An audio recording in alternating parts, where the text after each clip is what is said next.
Hello hi welcome back to సమీక్ష Sam channel. ఈరోజు మనం పన్నీర్ కర్రీ ఎలా చేయాలో చూద్దాం. ఫస్ట్ నేనైతే పన్నీర్ తీసుకుంటున్నాను. ఇది వచ్చేసి హడ్సన్ పన్నీర్ అండి.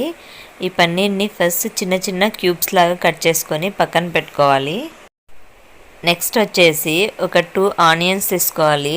అలాగే ఒక స్మాల్ సైజ్ టమోటా తీసుకోవాలి.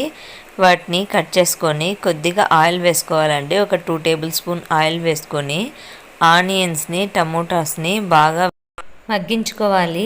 ఇలా మగ్గిన తర్వాత అందులోకి అల్లం వెల్లుల్లి అలాగే 4-5 జీడిపప్పు వేసుకొని మగ్గించుకోవాలి. ఇదంతా కూడా చల్లగైన తర్వాత వీటిని మిక్సీ పట్టుకొని మెత్తని పేస్ట్ లాగా గ్రైండ్ చేసుకోవాలి. నెక్స్ట్ వచ్చేసి ఒక కడాయి తీసుకొని అందులోకి ఒక 2 టేబుల్ స్పూన్ ఆయిల్ వేసుకోవాలి. ఆయిల్ హీట్ అయిన తర్వాత ఇందులోకి మసాలా దినుసులు వేసుకోవాలి.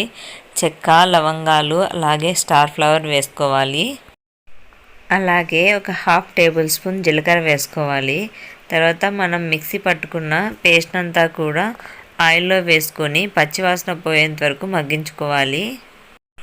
ఇవి అన్నీ కూడా మగ్గిన తర్వాత ఇందులోకి 1/2 టేబుల్ స్పూన్ పసుపు, అలాగే 1 టేబుల్ స్పూన్ కారం, అలాగే 1 టేబుల్ స్పూన్ సాల్ట్ వేసుకోవాలండి. సాల్ట్ వేసిన క్లిప్ ఇందులో లేదు.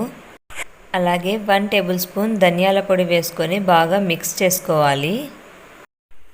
ఇదంతా కూడా బాగా మిక్స్ చేసుకోవాలండి. మిక్స్ చేసుకొని ఒక 2 మినిట్స్ మూత పెట్టుకొని ఉడికించుకోవాలి. అప్పుడు ఇలా ఆయిల్ అంతా కూడా పైకి తేలుతుంది. అప్పుడు ఇందులోకి మనము పన్నీర్స్ వేసుకోవాలి. పన్నీర్ వేసుకొని బాగా మిక్స్ చేసుకొని మనకు కావాల్సినన్ని వాటర్ వేసుకోవాలండి. ఒక గ్లాస్ వాటర్ వేస్తే సరిపోతుంది. మూత పెట్టి ఇదంతా కూడా ఒక 5 మినిట్స్ పాటు ఉడికించుకోవాలి. ఇలా 5 మినిట్స్ ఉడికిన తర్వాత ఇందులోకి 1 టేబుల్ స్పూన్ గరం మసాలా వేసుకోవాలండి.